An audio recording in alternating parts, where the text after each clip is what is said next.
Hi, good morning everyone. This is Jayce. I'm Fanny. Welcome to Freelance Creative Exchange, where every episode we speak to a freelancer about freelancing and the gig economy. We are here today with Mr. Hin Kee, Member of Parliament for Ang Mo Kio GRC and directly overseeing Chengshan selected area since 2011.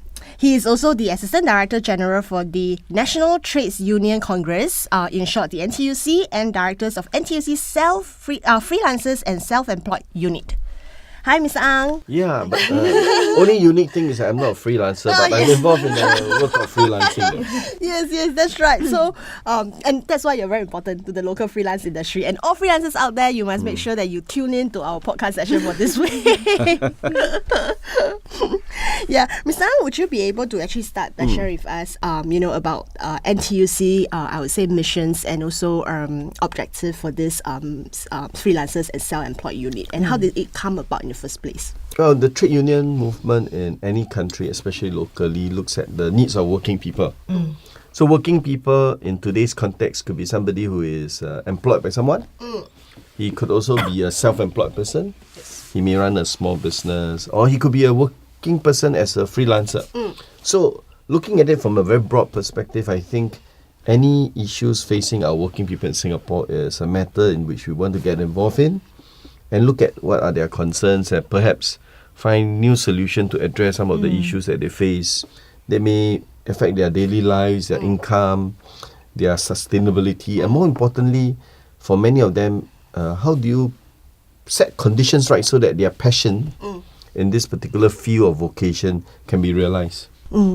Right, yeah. So NTUC has also conducted a lot of focus group discussions with freelancers, with companies, etc. So would you be able to share with us some of the discussions outcome, as well as the MOM tripartite work group recommendations, so that our audience will be able to understand more about this? I think globally everybody get a sense of the fact that this gig economy thing and this freelancing thing seems to be on the rise. So, but in the local context, when we held many focus group discussion with our freelancers, three main issues cropped up. One is, how do I expand my business? How do I get more network? How can I get more people to know about my work, my abilities, my competencies? And what avenues are there to help me perhaps share or enter into the market to sell to, say, public sector, to sell to SME, to sell to companies who previously may have sought other alternatives. So first, how to expand my markets. Second concern was, how do I therefore, when I face problems, especially with regards to contractual dispute, collection of money for work done, issues dealing with ability to sort of collect payment for the services I've done, and disputes that may arise due to misunderstanding or different interpretation of what is the work description and what is the outcome. So dispute is the second thing. And the third many face is, sometimes inevitably you fall sick, or you get injured by a hockey stick while coaching a group of students about the game of hockey, and you may fracture your leg, or there may be a fracture in the ankle, and you're out of action for maybe 10 days or so. For freelancers, you either dip into your savings or you look for a loss of income insurance package. And for many of them, when they try to seek such insurance product, because it's not something that is a very big market in Singapore, so previously these products were not available. So the concern was, when I'm sick or I'm injured for a prolonged period, what do I do with this so-called loss of income? Yeah, I think those are very real challenges and issues. So I think for NTUC concern, because you look after the various sectors, in that sense, there's freelancing in freelancers in almost every sector. So how do you actually strike a balance in terms of your recommendation? How do you ensure that you actually cater to the masses instead of just a specific group of people only? So there's broadcast and there's narrowcast, right? When you talk about broadcast, generic issues like, how do you therefore work out contracts that are clear, dispute resolution that may be applicable to all mediation processes. I think these are very broad. An appreciation, a positive image of what is a freelancing career. These are very issues that I think will address most freelancers. When you narrowcast it, they may have particular vocation that says, maybe I need deeper training in the field of learning from gurus or expert in my field. So you need to customize the training to that requirement. Say, for example, there's a visiting expert who has just won an Oscar in videography or in certain cinematography. Then you want to be able to secure a 2-hour workshop to learn from such a person, because it's a very rare occurrence, right? So rather than just looking for such opportunity, we try to facilitate, provide funding, provide venues, and do that link up so that for that 2 hours, the freelancers in this particular field will get the best exposure, best exchange, and insight into what the gurus in the trade have to share with them about. So, and NTUC have been doing this for a while already. So back when you first started, right, where I believe, not a lot of people understand how the gig economy works. You probably face certain challenges. So if fast forward to today, how do you see the industry progress, like from a few years ago till today? I think we look back about 3 years ago when we first mooted this idea of the labour movement looking after freelancers. It was not a new concept then, because 3 years ago we already have outreach to the taxi drivers who essentially are self-employed freelancers. We have outreach to tour guides, real estate agent, insurance agent, adult trainers. So these were people that were very familiar with the issues they face, and we had different people looking after them. Then when we started to see the economy shifting and more people entering into different vocation on a freelance basis, we wanted to say, hey, look, what more can we do? So we started to meet up with people in the field of, say, photography, creative arts, makeup, and then coaching in terms of various sports. Then there were people who do instructing for, say, music, for orchestra, then people in the fitness field, then tuition teachers. Then you started to see, the vocation that people got involved in is very diverse. And we needed to understand what happened to the shift. Why is it that it became so diverse and the numbers grew? Then one thing that cropped out in all the discussion was that the fact that there was this tool through a platform whereby you could introduce service providers and buyers, and then you could do that matching. In the past, you may have to depend on a friend to refer to you. Say, my daughter would like to learn how to swim. Do you have someone that you can introduce to me? Or I'm getting married next month.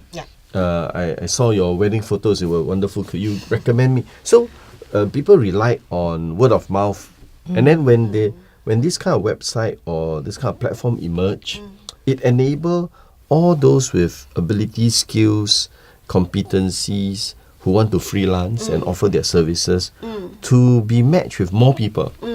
And others could look at say previous experiences shared by different consumer and look at the ratings, look at the portfolio, and that platform allows for a very cheap and quick way of individuals showcasing their work, and also for users giving curated or rating to the services. It gives consumer more choice and confidence. So I think with that kind of tool, freelancers started to become something that became more viable. So whether you are still pursuing your studies, you could take time off your studies to do some freelance work. You could be employed by someone, and over the weekend you may be very good in translation. So there may be a conference, or there may be a particular tour group that requires some technical translation of some of the, say they were here to understand about the economic development of Singapore. So you need somebody with technical competency in translation. So employees or students or even NS men or housewives or retirees could offer their services, and as that grew, I think more and more people found it more viable to dwell in it on a full-time basis. So what is your vision for the freelance landscape in Singapore in the next 10 years? This is more the vision of what the freelancers shared they would like to see. One is they'd like to see that people look at them with a more positive view, that this is a new form of employment. It is not a transitional thing. It is not I'm retired so I got time on my hand. I dabble in it on a occasional basis. That they actually invest their time, skills, deepen their competencies and their professionals in their field. So I think a positive image and the right image of the sacrifices and the professionalism of the vocation is what many hope to see over the next few years. And that include potential mother-in-laws. Your daughter bring back a boyfriend that say, so and so we graduated from university, we got to know each other. So what job do you do? I'm freelancing, auntie. It's like, okay.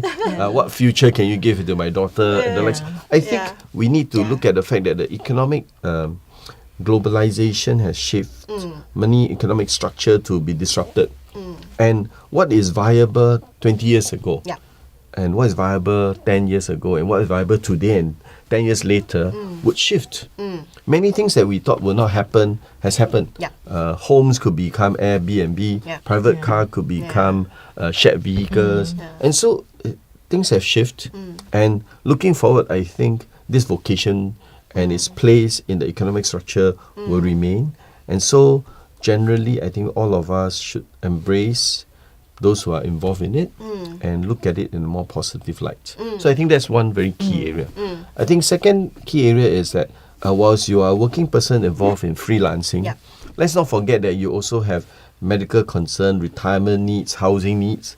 And therefore, how do we shape the payment system and the saving system so that they can be like other working person, have a savings system in place to help them with their retirement. What we typically call the CPF system, your Central Provident Fund, whereby we help you save for your medical needs, your retirement and your housing needs. Now, similar structure today is only partially available to the freelancer. You can self-subscribe.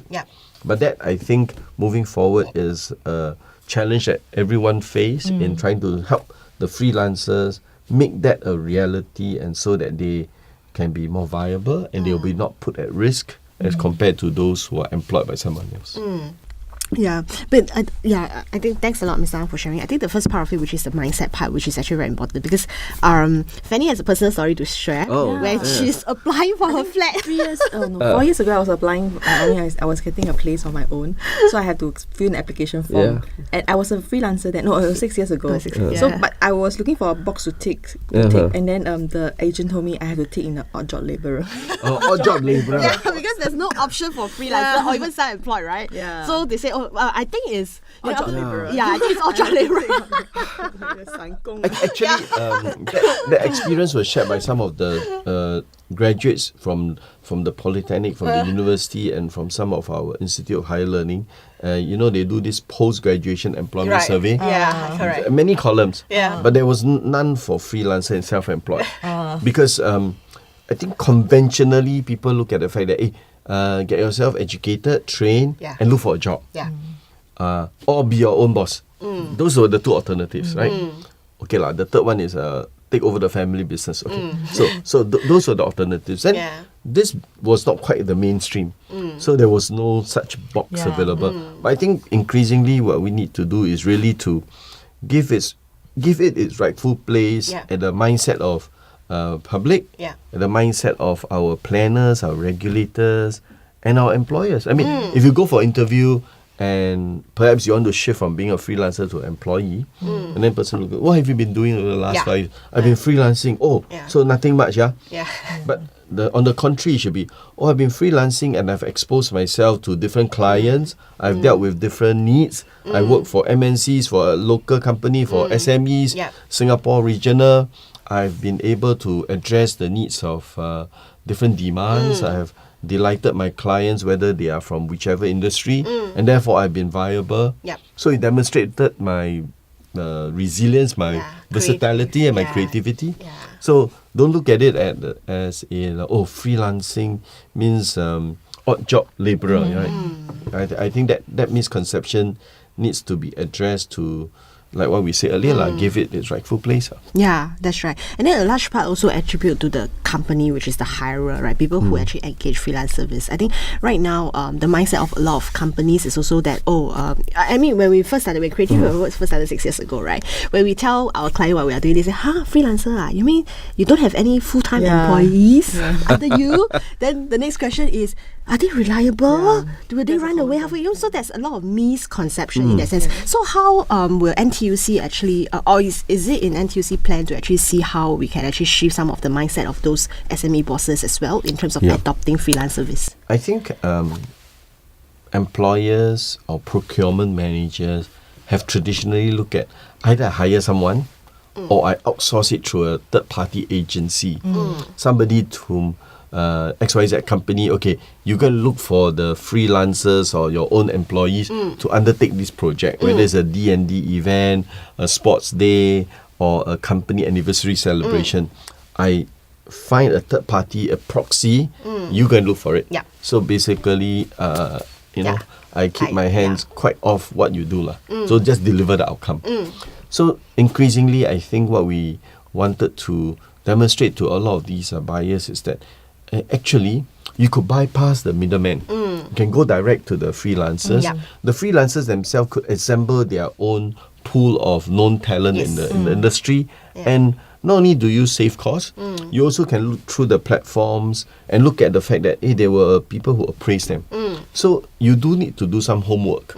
But those homework give you a better assurance rather than I just look for a brand name who will do the job for me. Now, what's the difference in these two? We've been talking to a lot of the SME groups in Singapore, Business Federation, Stat Board Ministries, because these are very major buyers. And some have found the experience very delightful. Some have found the experience very painful. The painful experience was because they didn't know about platforms, they didn't know about the fact that there were ratings and what to do. They were relying on, okay, I call you, can you manage this for me? Right? So, but on the other hand, when they go on holiday, they look at hotels and look at reviews. They look at places, attractions and study and which one's worth going, and look at different modes of transport and see which are more reliable. So if they apply the same kind of homework they do for their holiday into their workplace, actually it doesn't take a lot of effort. All it takes is do some basic research, give yourself a better insight and assurance, rather than just depending on a brand name or a name of a company and say that, okay, because of you, I leave everything to you. Invest in that will give you two outcomes. One is that you have greater certainty of who is behind this and what other people have said about so and so. Secondly, also you give yourself a wider array of talent and options, which sometimes when you outsource to a third party, the person may not give you that spread. They may just give you options that they are more loyal to or their affinity to. And so you actually shortchange yourself in the whole process.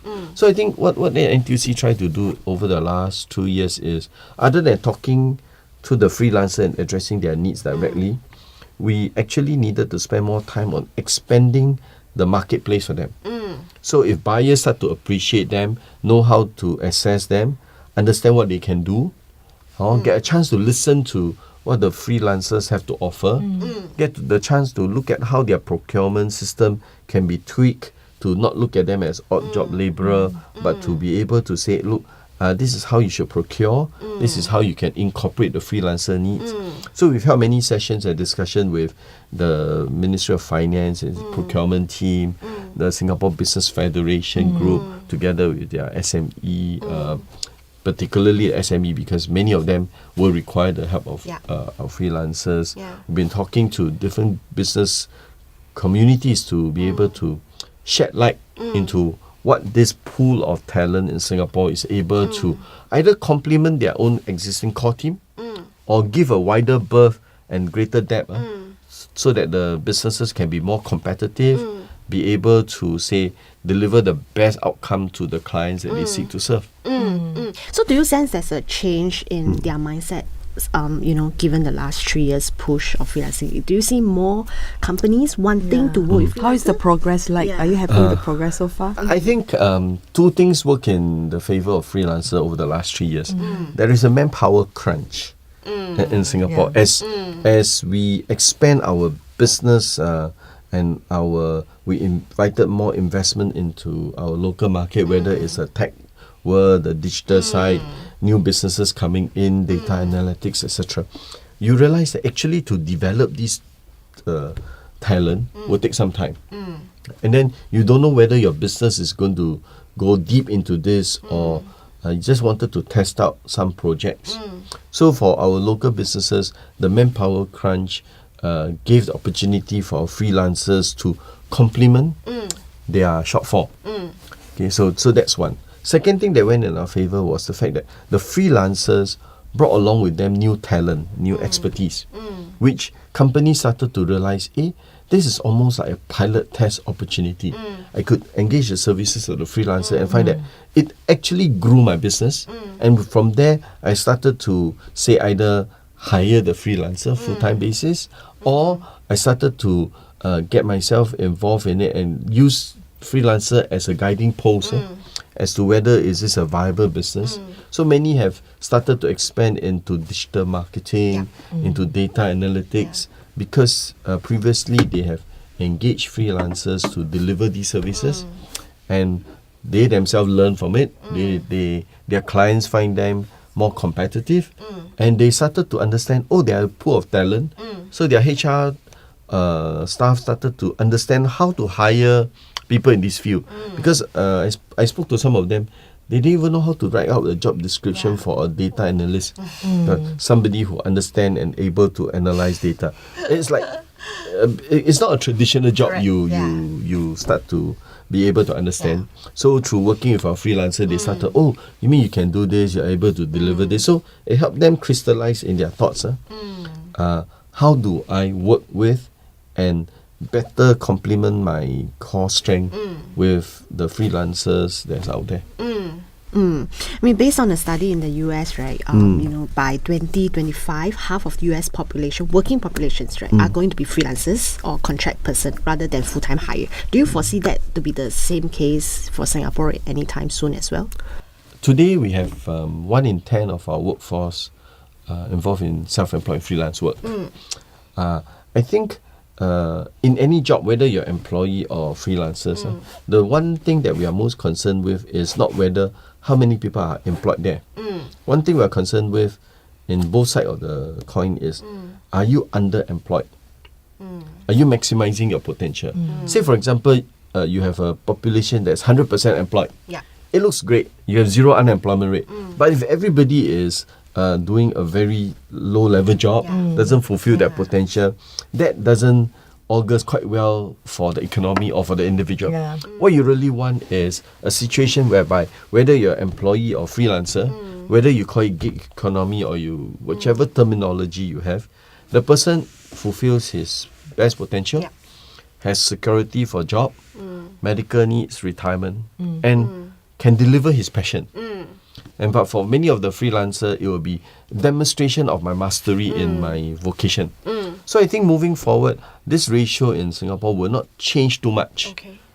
What will need to change is the diversity of freelancers that is out there.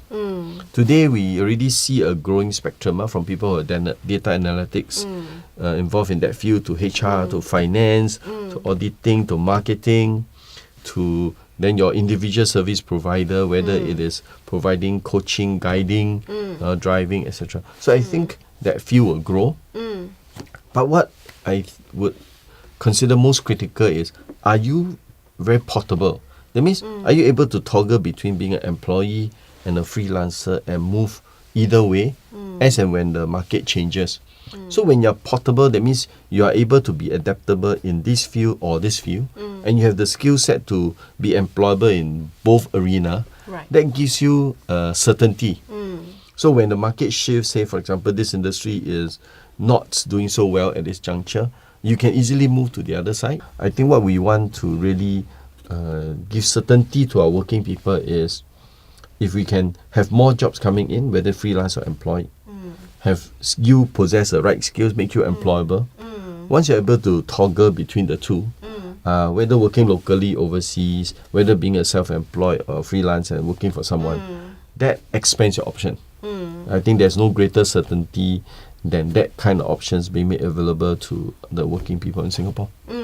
For freelancers who are offering their services on a remote basis, they are faced with a global competition from the global workforce. What advice do you have for Singaporean freelancers? There's this concept tossed about 4 or 5 years ago. It's called, do you want less competition or do you want to be more competitive? If you want less competition, then you close off certain market. You say, let's not have these, let's restrict that, and let's have less competition. Let's play among ourselves. Let's compete among the football teams within Singapore, and let's not go global. Let's just win gold medal between Northeast District and Southwest District and see who is the best district. That's called less competition. But when you want to be more competitive, you say, I can be competing with the best in the world. That means I'm more competitive. So once you're more competitive, you're not talking to yourself. You're actually telling your clients, your potential buyer of services, I have an array of abilities offering to you. Not only my professional skills are there, we have a proper system of curating what we can do. We have a proper system of payment, dispute resolution, mediation process in place. Then give you that certainty. It has to be a bundle package. If you always invest in the cheapest and looking at driving costs down, best talent will shift somewhere else. Because they say, if everything is based on the lowest cost, lowest price, and you keep slashing it down, people with the best talent will say, look, this is not making it work for me. Let me go to work somewhere else. Then you actually find that the talent pool will shrink. Globally or locally, it will shrink. Now, once it shrinks, it does nothing much for you. I think that's one perspective. The second perspective would be, indeed, some lower cost options that may be available. Can we bundle the two, or I have this talent and you have a lower cost talent in this field. If we put these two together, we are actually a even more competitive bid. So when we say you want to work in collaboration or partnership, you don't really need to just look at collaboration partnership between local partners. It could be striking a partnership with somebody who in your same field or related field and say, hey, you're good in scripting, I'm good in the more artistic angle. Let's bundle ourselves together. So if you look at some of the so recently there's this US Open Tennis Grand Slam. When they play mixed doubles or they play doubles, you look at the players come from different countries. It's not like I'm playing for X country. There's Olympic Games. For that, they have mixed doubles whereby, so and so from this country and me, she's better in the front, I'm better playing from the back, and we form the best team. So you bundle together. Football leagues play the same way. Unless you're playing the World Cup, you play only for your country. So why do they do that? Because they want to be more competitive rather than less. Yeah, I think that's very well said. Right? I think that's something that we have also experienced on our freelancing side that started to actually get different group of freelancers working together. Actually, that was something that we have been doing under our project management, and I think the client actually appreciate it because they actually get the maximum, I would say, benefits from everybody contributing. So it doesn't have to be, everybody have to be the same, right? But each of them may be different in their own ways. So long as you can manage. And we also have to appreciate that some clients are global MNCs. They have different regional office. So when you are able to bundle services, they will know that whichever country office can also get a physical face-to-face support if there is a need to. And then you can actually, while I have my own regional office, you, the freelancer community, also have your own regional partners to be able to deliver the same type of service or equivalent service, whichever country I decided to set foot on. Then I get the same support.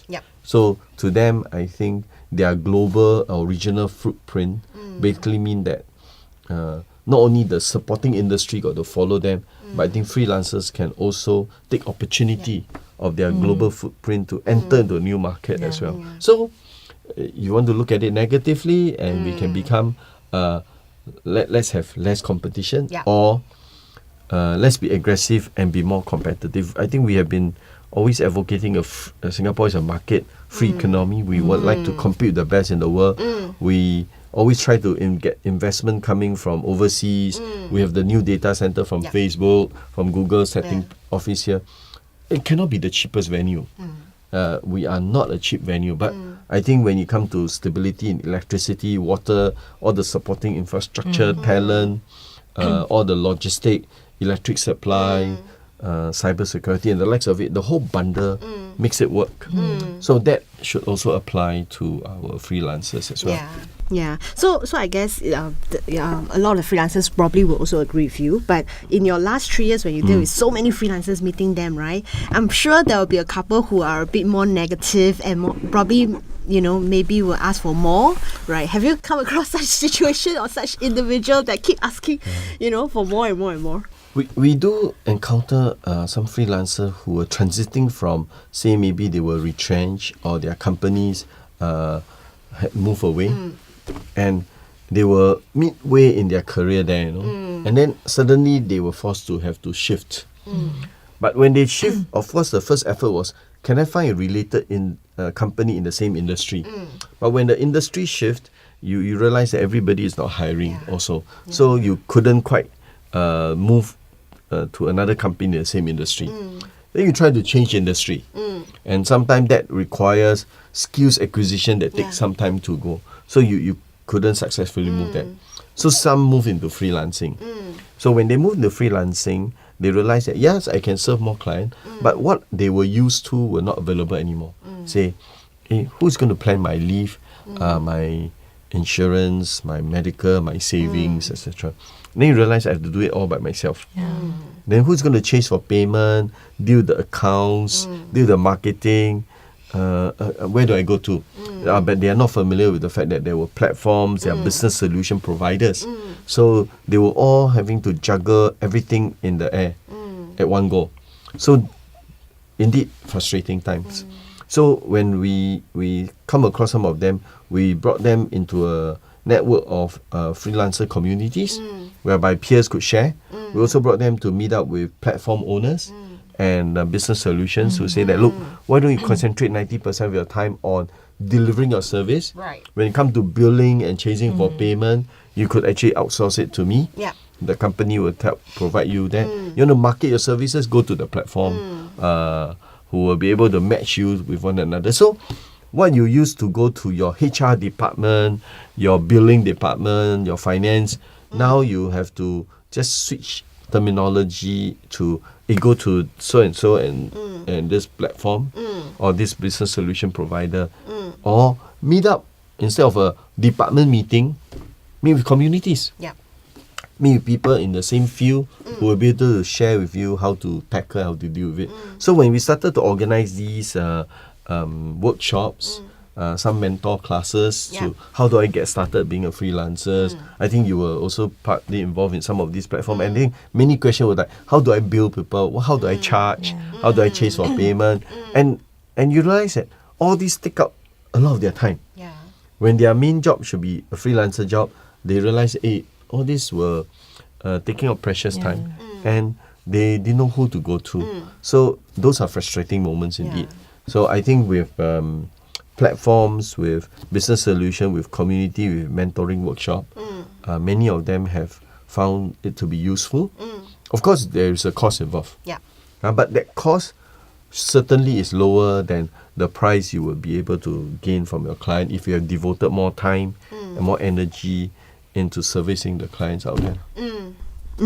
Right, yeah. So with the diversity in the, I would say, age group, right? Like we talk about people who are in mid-career, right, and then retrench, become freelancers, right? There are people who also choose to become a freelancers, and we also see an increasing trend in terms of graduating students, right? Upon graduation, they already decided, I want to work for myself. I don't want to work for people. I want to be freelancers. But in those cases, for those younger freelancers, does NTUC actually treat them differently? I mean, do you have different solution in place for them? So different costs for different horses, right? So for the students who are whether in Institute of Higher Learning, in the Polytechnic, in the university, in the ITE, when they're contemplating what to do, even as I plan for my graduation, we work with the Ministry of Education. They have a employment and career guidance coach officers who are stationed in these facilities, and we work with them to expose them to understanding what is a freelance career about, what are the resources and tools available, how do you guide and coach individuals who have these questions. And then we also brought them to participate in our freelancer fairs, in our community meetup. So these career guidance officers started to see a different world. They start to be able to coach and provide different guidance. Then we also work with individuals who successfully move from their field of study and after they graduated move into freelancer. I think it is this entire process of your academic study shouldn't be confined to when you're in a Institute of Learning. Because after when you graduate, you still should pursue learning.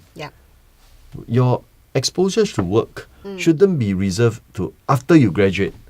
It can start from when you're studying. If you can juggle these two learning process and you realize that I need to do vocational learning and academic learning, we call it skills future. But typically what it works is that don't be ring fence into, okay, this is study time, this is work time. Then you realize, that transition sometimes a bit abrupt, But if you can mesh it together well, you can actually find that, I could actually easily transit from one to another and continue to overlap.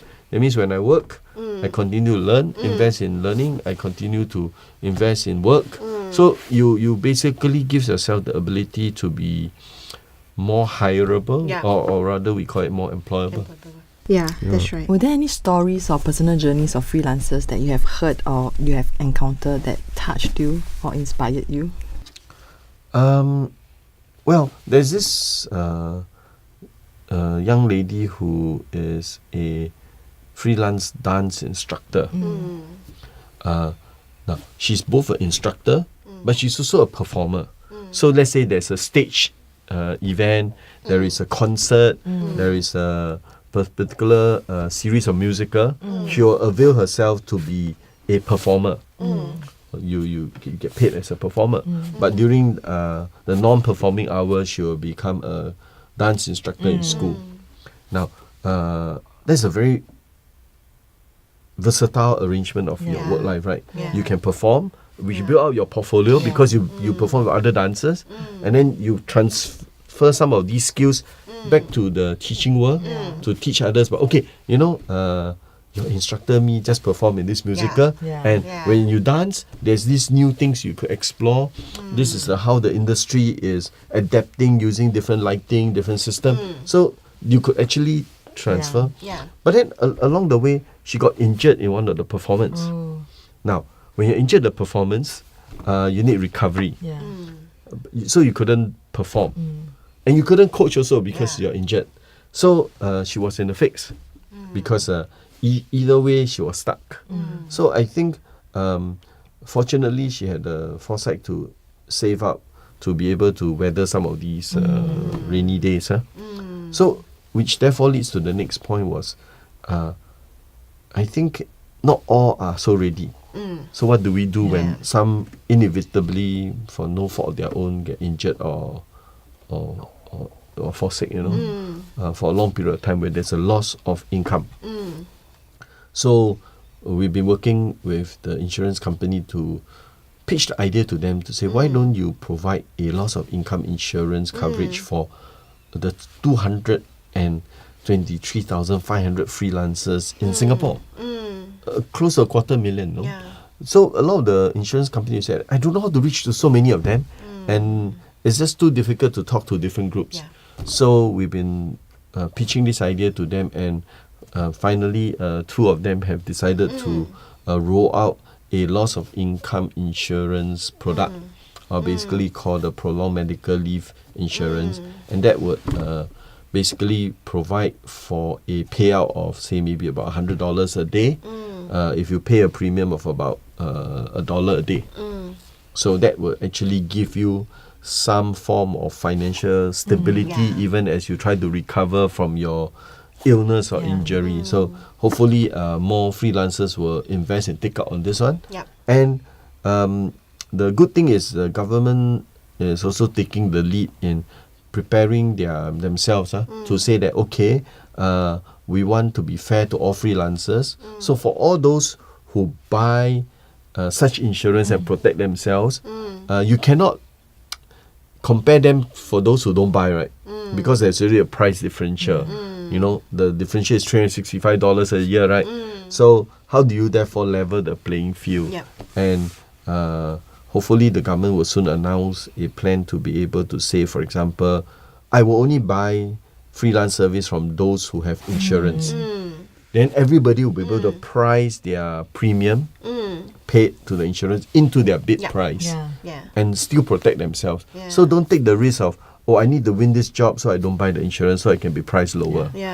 So if other buyers also take the same attitude, I think therefore the investment by the freelancers into such an insurance product can be something that doesn't impact their business negatively. So the level playing field is therefore quite critical for our freelancers. Yeah, I think that is a good move actually. Because I think a lot of freelancers, because they deal with a lot of other situations, and they have other commitments as well. So sometimes insurance is not on the top of their mind, right? They will never thought that, or if you are young, able, you're invincible. You're invincible. You won't fall sick, so it doesn't matter. You rather save that amount of money for other things like buy new gears, buy new cameras, rather than to invest on insurance. Of course, you also want to invest in training, upgrading yourself, right? So that you can not only be good in your vocation, but you may want to add on new skills in order to take on different projects. So looking at this issue, therefore, we also have been working with the government to see, can we channel more training funds towards helping the freelancers? The NTUC have also committed to putting part of our training budget into the needs of union members who are freelancers. So I think other than the skills future credit that government gives to everyone who is above 35, plus their investment in WSQ training, they have also been very generous in supporting initiative that we propose that will help develop our freelancers. So they co-fund some of the training cost that is needed. The union, of course, invests our part of it. So the cost that is borne by our freelancers is brought to a lower level. And therefore makes it such that you can deepen your skills, gain new competencies, without having to say, forego all these because you have to invest in yourself. And you don't invest in training, you don't invest in insurance, you don't invest in your medical needs or your retirement or housing, and therefore you basically live day by day, which is not something we want to see our freelancer having to face. So I think the negative side of the world that looks at gig is that, gig is somebody who is today got this job, tomorrow don't know what will happen, and then it's almost like living hand to mouth. I don't think that is the scenario we want to create. We want to design an environment that avails them to these things, and yet be able to allow them to fulfill the passion that they have. Because most of the freelancer we spoke with said, why did you choose this option? They say, because it's my passion, because I enjoy the autonomy of being able to do things, and most importantly, I delight in being a mastery of the skills or the vocation I have. So that essentially is the map I have for myself. There's a mastery of skills, autonomy in work, passion in what I do. So that's the roadmap I have for myself. And you have to therefore help him find that roadmap and reach his destination, because he has all of it charted out, planned accordingly, and therefore the best thing we can do is to make sure that the roads are paved and help him to arrive at his destination. Right. Wow. That's very interesting. Yeah, I think that's what the freelancers will need. And I think that will actually also ensure that freelancing become a viable career, right? So that your mother-in-law, your parents-in-law will understand what freelancing is all about. Yeah. Thank you, Ms. Ang, for all the sharing. So we have actually reached the last part of our question. The last question. Which is something that we always ask all our guests. Yeah. So if you have one piece of advice to give to your younger self, what would it be?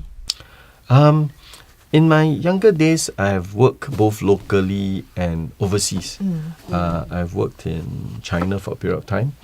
If I were to tell my younger self, it would be like, go and seek out more opportunities in other regions, other countries. Not because it is more sexy to do so or it's interesting destination, but as you work with different culture, different environment, you start to build up this competency and this awareness to be cross-culturally aware, because you never know at what platform and opportunity you need to work with different economy, different countries, different culture.